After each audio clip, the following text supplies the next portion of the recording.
మేషరాశి వారికి వృత్తి ఉద్యోగాల పరంగా ఆటుపోట్లు తప్పవు. వ్యాపారరీత్యా కొంతవరకు లాభాలుగానే ఉంటుంది. చేసే పని మళ్ళీ చేయడం, కష్టానికి తగిన ఫలితం తక్కువగా రావడం, జీవితం మీద ఒక రకమైన విరక్తి భావం అనేది ఏర్పడుతుంది. వీరికి ఏలినాడు శని నడుస్తోంది. వ్యయంలో శని అంత బలంగా లేరు. అయితే ఏదైనా ఒక పని సాధించాలి అని అనుకున్న ఏదైతే ప్రారంభిస్తారో అది నిదానంగా అయినా సరే అది పూర్తి అవుతుంది. వ్యాపారంలో కొంత లాభాల దిశగా కూడా వచ్చే అవకాశాలు లేకపోలేదు. కష్టే ఫలినట్టుగా కష్టానికి తగిన ప్రతిఫలం లభిస్తుంది. వివాహాది శుభకార్యాల విషయంలో ఘనంగా నిర్వహించాలని యోచిస్తారు. మంచి సంబంధం కుదురుతుంది. ఏదైతే సంబంధం కుదిరిందో అది మంచిదా కాదా అనేది జాతక విశ్లేషణ చేసుకుని ముందుకు వెళ్ళడం చెప్పదగినది. అదేవిధంగా సహోదరి మధ్య ఉన్న విభేదాలు తొలగిపోతాయి. శుభకార్యాల్లో పాల్గొంటారు. దైవ దర్శనాలు ఎక్కువగా చేసుకుంటారు. సంతానం సంబంధించిన విషయ వ్యవహారాలు చాలా చక్కగా ఉన్నాయి. విద్యలోనూ ఉద్యోగంలోనూ బాగా రాణించగలుగుతారు. మీ కష్టం తగిన ప్రతిఫలం చక్కగా లభించిందనే భావన ఏర్పడుతుంది. అదేవిధంగా నూతన రుణ ప్రయత్నాలు చేసే అవకాశం గోచరిస్తుంది. భూ సంబంధించిన విషయ వ్యవహారాలు సానుకూలంగా ఉన్నాయి. భాగస్వామ్య వ్యాపారాలు కొంత నష్టం వచ్చే అవకాశం గోచరిస్తుంది. వాటి విషయంలో జాగ్రత్త వహించండి. ఏదైనా ఒక పని ప్రారంభించేటప్పుడు ఆచితూచి వ్యవహరించడం, ఒక నిర్ణయం తీసుకునేటప్పుడు వెనకడుగు వేయకుండా ఉండడం చెప్పదగినది. ఉద్యోగంలో స్థిరత్వం కోసం శని స్తోత్రం పండించడం, ఓం నమః శివాయతో దీపారాధన చేయడం చెప్పదగిన సూచన. ఈ రాశిలో జన్మించిన స్త్రీలకు వృత్తి ఉద్యోగాల పరంగా వ్యాపార పరంగా అనుకూలంగా ఉంటుంది.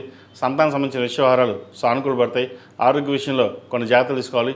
దూర ప్రాంత ప్రయాణాలు కలిసి వచ్చే విధంగా గ్రహాదులు గోచరిస్తోంది. పునర్వివాహ ప్రయత్నాలు చేసేవారికి, వివాహ ప్రయత్నాలు చేసేవారికి కాలం అనుకూలంగా ఉంది. భూ సంబంధించిన వ్యవహారాలు, రియల్ ఎస్టేట్ రంగంలో ఉన్న వారికి, సాఫ్ట్వేర్ రంగంలో ఉన్న వారికి, ఆధ్యాత్మిక రంగాల్లో ఉన్న వారికి కలుసుబాటుదనంగా ఉంటుంది. సినీ కళాకారులకు కష్టే ఫలినట్టుగా కష్టాంతగిన ప్రతిఫలం కొంతవరకు లభించే దశగా గ్రహతులు గోచరిస్తోంది. ద్వితీయాధిపతి సప్తమాధిపతి అయిన శుక్రుడు జన్మరాశిలో ఉన్నారు. అదేవిధంగా రాశ్యాధిపతి అష్టమాధిపతి అయిన కుజుడు వ్యయంలో ఉన్నారు. శనితో కలిసి బుధుడితో కలిసి విదేశాలు వెళ్లాలనుకునే వారికి కాలం చక్కగా ఉంది. విదేశీ ప్రయత్నాలు, H1B, గ్రీన్ కార్డ్ సంబంధించిన విషయ వ్యవహారాలు వచ్చే అవకాశాలు గోచరిస్తోంది. అదేవిధంగా దూర ప్రాంత ప్రయాణాలు కలిసి వస్తాయి. లాభాలు బాగుంటుంది. ఏదైనా నలుగురితో పాటు కలిసి మన పని మనం చేసుకోవడం మంచిది. మనం ఒంటరిగా ఏది చేయలేము. మనం ఎంత కష్టపడి నీతిగా ఉన్నా కూడా పక్క వాళ్ళు మన మాట వినకపోవడం ఇదొక బాధాకరమైన విషయం అని చెప్పొచ్చు. ఏదైనా సరే దైవానుగ్రహం మీకు చక్కగా ఉంది. ఎన్ని కష్టాలు వచ్చినా ఆ భగవంతుడి దయ వల్ల అన్నీ మేలే జరుగుతాయి.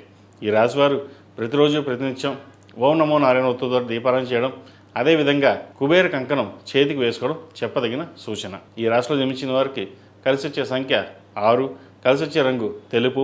ఏదైనా పని మీద బయటకు వెళ్ళేటప్పుడు సోమవారం కానీ గురువారం అడిగిన వెళ్ళండి. మంచి ఫలితాలు సంప్రాప్తిస్తాయి. ఈ పూజస్టోర్.in పసుపు కుంకుమ నుంచి దేవతా విగ్రహాల దాకా అన్ని రకాల పూజలు, వ్రతాలు, గృహప్రవేశం, హోమాది శుభకార్యాలకు కావలసిన పూజా సామాగ్రి అంతా ఒక్కొక్క క్లిక్ తోనే మీ ఇంటి వద్దనే పొందండి. ఈ పూజస్టోర్.in